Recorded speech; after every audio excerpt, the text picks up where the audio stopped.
Right now on Sports Extra, it was definitely a better week for the Braves, winning 2 different series, which means that it should overshadow whatever the heck Sunday's finale against the Rockies was. Also, mandatory minicamp is in the books. We got our first look at Kirk Cousins this offseason as he trains as the backup to Michael Penix Jr. Obviously, you'd love to play, but I'm not going to dwell on things that aren't reality in terms of, that's not the situation I'm in. So it's better spent to be focused on the situation I'm in. Woo! I am fired up. We got a jam-packed episode of Sports Extra. I got my people with me. Sports Extra starts right now.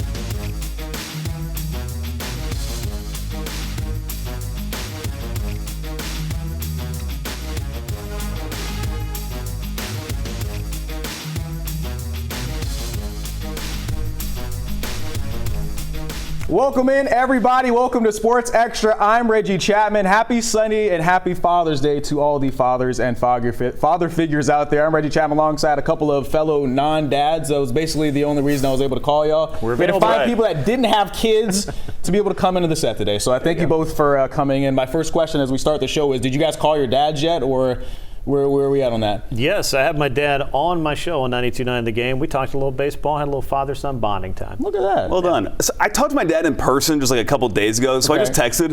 How is that? No, it's 2025. Yeah. It's also 2025. You could have FaceTimed real quick, hey, hello. He's out of town, so I'm sure he's busy with other stuff. Okay, well, we get the point across. Gets the point across. All right, guys. Obviously, a crazy week for the Braves. It was really kind of a rough stretch leading into this last week. Winners of 4 of the last 6 after that 7-game slide. We're going to start with you, Grant, because this feels like the question everybody wants to know. Is the season back on? Hey, I get this question just about every day, and the answer can vary from day to day. But I do think they are playing at least a better brand of baseball in that they are winning series. They had lost 6 consecutive series before playing what I thought was one of their best all-around 3-game sets of the year against the Brewers, and you had to have it on top of that. They got the pitching that they needed in 2 out of those 3 games and enough offense. Now, the Colorado Rockies are a whole different story. You needed to beat up on them a little bit more this weekend, and what happened on Sunday was unfortunate because you wasted a very good start from Grant Holmes, but the Braves' struggles with the consistency of their offense continues to be their issue. So the answer to is the season back on? Maybe. It's not off yet. You've got 92 games to go, but the consistency has got to show up at some point for the bats. I think that's really the big thing, because you go on social media and everybody's freaking out. Season's over. Yes. That 7-game stretch had some rough losses. This last couple series wins, it feels like things might be back. And speaking of people that are back, Ronald Acuna Jr., I mean, what a return he has had to this lineup since he returned from injury. For the first 20 games, a .375 batting average, a 1.178 on base plus slugging percentage.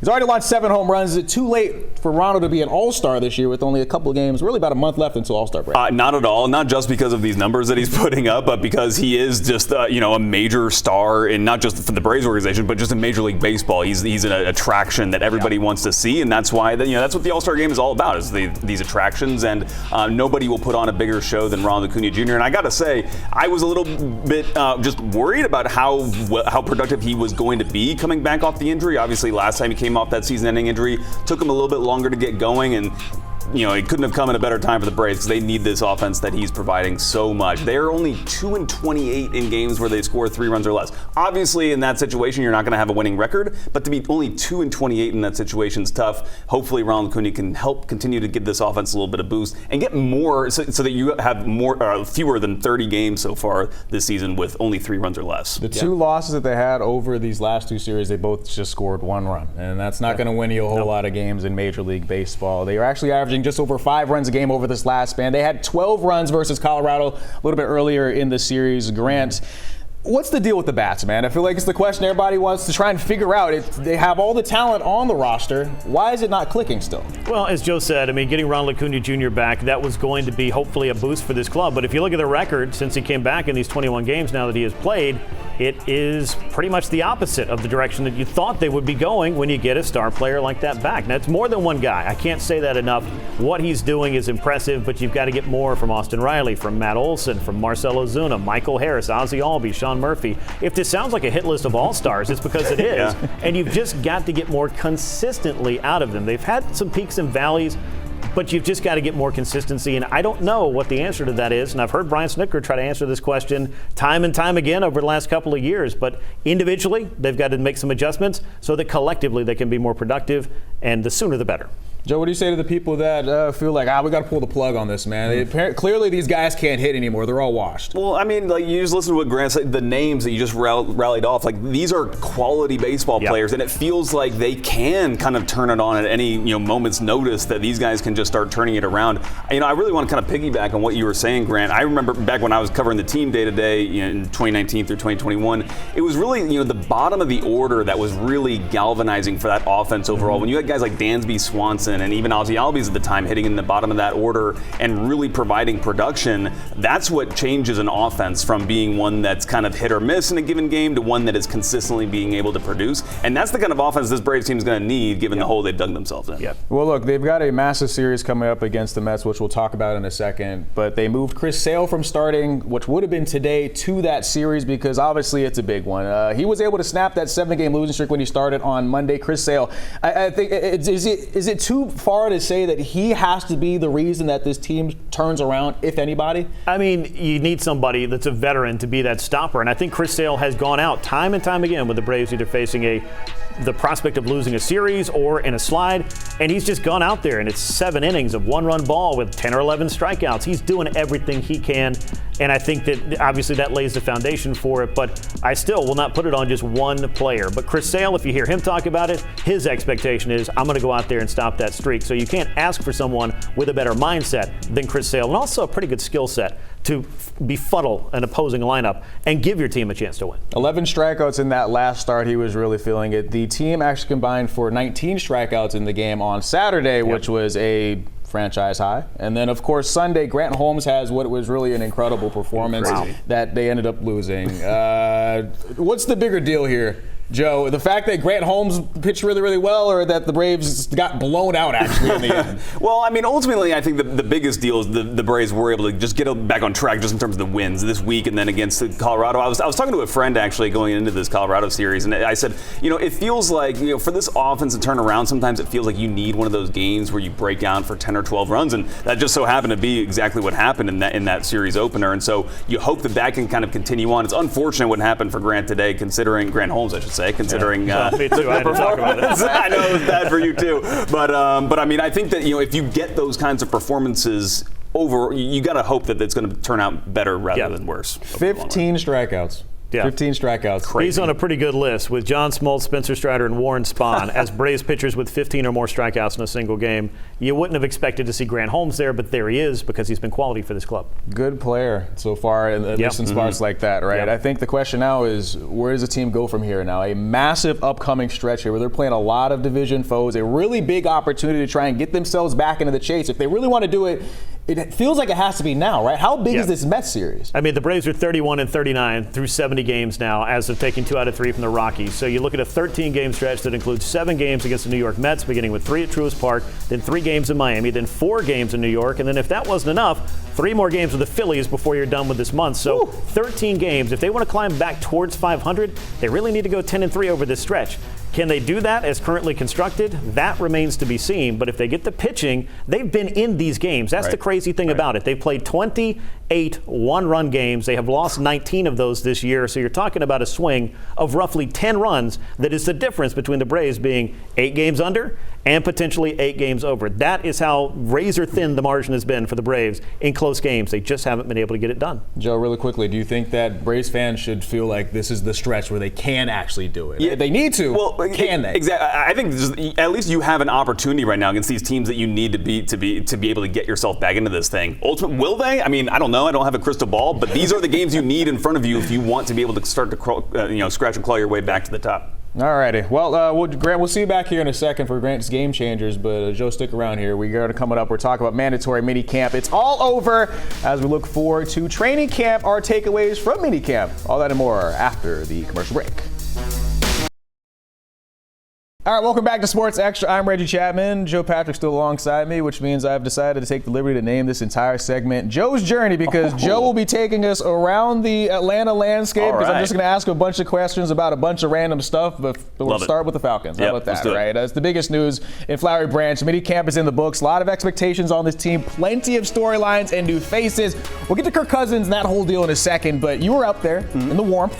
What are your biggest takeaways from minicamp? It was getting that training camp feel, for sure. For sure. I think my biggest takeaway is actually about this defense and what it's going to look like. It's a defense that's young, not frankly expected to be particularly good, but if they can be an league average defense, that's probably going to be good enough to take this team to the playoffs. And they're obviously have a new defensive coordinator in Jeff Ulbrich, who's going to be implementing some of the things he does, but more interested in Nate Ollie, the defensive line coach, bringing what he's calling an attack style front to this defense, which is going to have a lot of these young athletic defensive linemen kind of shooting gaps, and I think just really overall trying to take advantage of allowing them to just play free, and just use their athletic gifts to the best extent, not trying to ask them to do too much up there, which I think could be successful. You mentioned if they're just an average defense, maybe they'll win a lot of games if the offense is really good. We know Kirk Cousins won't be running the show. He was out for the first time. I got a chance to talk to him. What were your takeaways from him? Obviously, he's going to be the backup this season. Do you feel like he'll be on this roster, or where do you kind of stand with him? Not guaranteed that he'll be on the roster, I think, but I think it's looking likely that he is. And I think I know you've spoken with him. He seems like he's accepted the fact that he very well could just be this team's backup quarterback for the year. Yeah. And I think that he's saying the right things in that respect, saying basically being the best backup quarterback that he can be for Michael Penix, the starter, and saying it all in a classy way, which it's not where he probably wanted to be at this time of year, but. I'll give him credit for that much, that he's kind of accepting this role at this point. The check's still going to clear, Joe. So that's right. I can't complain about it too much. Could be worse. All right, meanwhile, the guy that he is going to be behind, Michael Penix Jr., he will be the guy going into this season. A lot of expectations on him. He showed some flashes last season. I think by the end of this season, where do you feel like he'll line up or stack up against the other rookie QBs that have started already making a name for themselves? I think that he is going to be thought of at worst, the second best quarterback from last year's draft, only behind Jaden Daniels, who really kind of put himself on the map last year with an incredible run. And that Commanders team looks there you go. That Commanders team looks primed to be good for a long time now with Dan Quinn. But I think, Michael Penix, I think he could be thought of as a better quarterback than Caleb Williams, for example, who was the first quarterback taken in that draft and who was thought of as by far the best prospect in that draft, which I think says a lot about him. Only 3 games, obviously, so far, but 11 big-time throws in 3 games. The leader in the NFL, Josh Allen, had 40 big-time throws in an entire season of starts. So Michael Penix has shown that he has a unique ability to push the ball downfield into tight windows. We got to see him go up against Jaden Daniels, and that was a whole lot of fun, and definitely be something that we'll see again for years to come. Especially this year. All right, let's shift some gears, right? The USC came back to Atlanta for the first time in 6 years on Saturday. We got an incredible card. Former champion Kamaru Usman and Joaquin Buckley facing off in the main event. Joe, you were there for the fight. I was. And for the entire card. I was. What was it like being in that stadium, and did they do enough, Atlanta as a city, to prove why they should have a numbered card going forward? This was my first UFC experience. I've, of course, been a fan just watching on TV for a long time. Last time the UFC was in Atlanta was 2019, and I was interested to see how it went because I was kind of monitoring the ticket situation. Yeah. Place was packed out, very loud, despite some of the fights in the middle of the card being a little bit lackluster, but the main event here between Usman and Buckley certainly lived up to it with a big upset win by the former champ in Usman, which was greatly appreciated. I actually expected Joaquin Buckley, with all the media that he did ahead of time, to he really came here. I talked to him. I know you were tight with him, and I expected him to be the big kind of baby face, have the whole crowd behind him. But there were a ton of let's go Usman chants going through State Farm Arena, which was fun. They said Unk still got it, so he definitely handled his business. But one of the guys, not Unk, young, up and coming star, really truly, from Augusta, Georgia, Malcolm Wellmaker, put on an absolute show, a walk-off knockout for the ages against Chris Matinho. I mean, what was it like seeing this live? This was so fun because the whole arena knew that he was the hometown guy from Augusta, Georgia, and he just lights up Chris Moutinho. Unbelievable finish there. One of the cleanest knockouts you'll ever see, honestly. I mean, even a lot of UFC pundits are saying that's one of the best knockouts you'll ever see. And he's 31, so he's actually relatively new to the sport, but it got into it a little bit later. So I hope that they give him a chance to rise up the ranks quite quickly and see how far he can go. To put in perspective, Sean O'Malley couldn't knock out Chris Moutinho when they fought in a championship bout. So, I mean, clearly the power is there. Excited to see how his stock continues to rise. All right, let's finish up with some soccer talk. Atlanta United, it's been a rough stretch. Yeah. To put the question simply, is the season over for this group that does not seem to have really anything go right? Yes, I do think the season is over in terms of being able to qualify for the playoffs. Actually, it's like basically technically over in terms of them actually being able to win Supporter Shield. Not that anybody would think that, but they would basically need to average 3.25 points per game. You can only get 3 in a game to have won that, and that's what kind of where their goals would have been ahead of the season. So yeah, it is over. But I would say the head coach Ronnie Deila, when he speaks post game, listen to what he says, because he really does have a grasp on the issues that this team is facing, which are deeply ingrained. But I know a lot of fans always want the coach to be fired after these kinds of games. Yeah. He's the guy who I think knows what it's going to take to fix it. Well, there's a lot of money they put in this season. Yeah. So people were expecting, but that's a good point, man. Just take a second to be patient. All right, before we go, I want to make sure we mention this. The Club World Cup, 6 matches in Atlanta. The first one on Monday. It's going to be a whole lot of fun. We're actually a year out from the World Cup being here. Yeah. Joe, how big is this 6-game stretch at Mercedes-Benz Stadium to prove why Atlanta is a spot that everybody should be excited for the World Cup? Well, actually, what I'm interested in, Reggie, is less about the fans, because they've already got the games clinched and everything like that. There's going to be a great atmosphere at Mercedes-Benz Stadium. But I think just in terms of the test run for FIFA, in terms of being able to set up the event, I know you've done some reporting on the grass and things like that, how that's going to be installed, because it's been a problem before. I think that's going to be very, very important for FIFA to get in the building, get this right, and make sure that they're ready to go, because they're going to have some massive matches next year. They've done a lot of work on that grass, and I've heard they're going to do even more work on it once the actual World Cup comes around. All right, before we go, you watched us all weekend long on 11 Alive. Oakmont Country Club hosting the major for the 10th time, the U.S. Open, and once again proving why it's one of the toughest courses on the entire planet. A very, very rainy final round of the U.S. Open. It really was anyone's to take in the end. JJ Spaun making this putt on 18 to capture his first career major. Unbelievable. Spaun overcomes 5 early bogeys on Sunday to win at Oakmont. Alrighty, Joe, thank you so much for coming on the show. Coming up, Grant is here, so you know what that means. He's back with his Game Changers. All that and more after the commercial break. All right, welcome back to Sports Extra, everybody. I'm Reggie Chatman. Grant McAuley still with us, and when we're on this big board, it's time for Grant's Game Changers. Grant, by the way, this photo, Grant also, besides being the premier voice for all of Braves baseball, also a photographer. Grant, this is nice. I do what I can. Well, you're doing a good job. A lot of guys player. Huh? Utility player. Utility player. Like a lot of these guys we're about to see right here. Grant's Game Changers. Grant, the Braves have been up and down the season. Last week has been really nice. Who has really shined for you so far? So we're not really going to go into utility players here. What we want to do is lead off with the guy who is now leading off for the Atlanta Braves and making a huge difference in doing so. That is Ronald Acuna Jr. I've talked about this for the last 3 weeks. I mean, he's burning as brightly as he has at any point in his career, batting .390 with 7 home runs in his first 21 games back. I think he could be the starting right fielder in the All-Star game. That's my theory, and he continues to back it up. And if he keeps mashing like this, not only could it help the Braves, but it also could help that case. But that's what Atlanta needs, somebody to ignite this offense, and there's nobody better to do it than Ronald. And it looks like if you had any worry or any wonder about what version of Acuna you were going to get back after the knee surgery, he has answered with a very loud and affirmative, maybe the best version, best shape of his life. I mean, you could definitely say that. I mean, these home runs that he's hitting, man, feel like, well, I'm back in 2023. Yeah. He's hitting absolute nukes. Yes. Insane player. All right, let's move on a little bit. Our second guy, Michael Harris II, Grant. Why is he your second game changer? Well, here's the deal with Michael Harris. While he has not been able to reach the highs offensively that Ronald Acuna Jr. has, I still think there's significant upside for him. It's about, as much as it is for the rest of the Braves lineup, finding consistency. A huge 3-run homer to tie the game up the other night against the Rockies. You know it's in there. He's just got to kind of find his way through this funk that he's been in.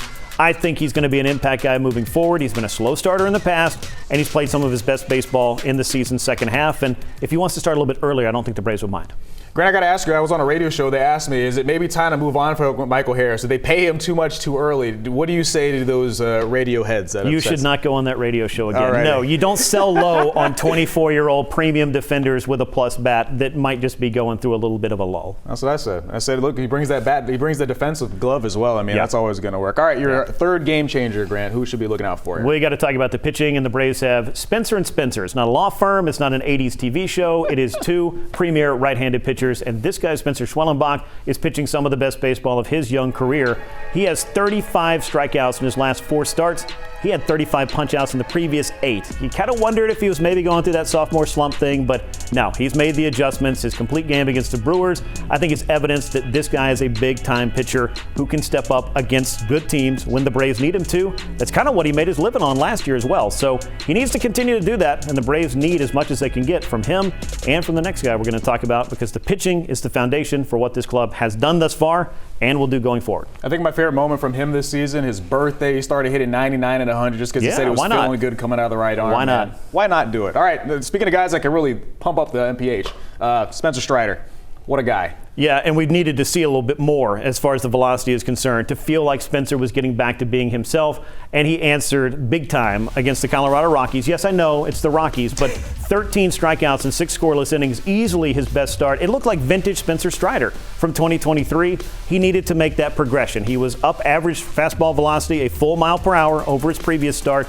That I think will continue to creep up, but his slider also looked like he had more command and more control of that, and he had that lineup eating out of his hands. So you need to see more of this from Spencer Strider, but I do think that the Braves rotation, along with Chris Sale, Grant Holmes, and Bryce Elder, pretty formidable at the moment. You'll just see if the bullpen can kind of lock things down. And again, can the Braves give these guys enough run support? Braves doing everything they can to keep us drawn in. The season's been tough, but they still got us feeling like everything's still ahead of them if they can kind of figure things out. Grant, thank you so much for coming on the show. Thank you for watching Grant's Game Changers.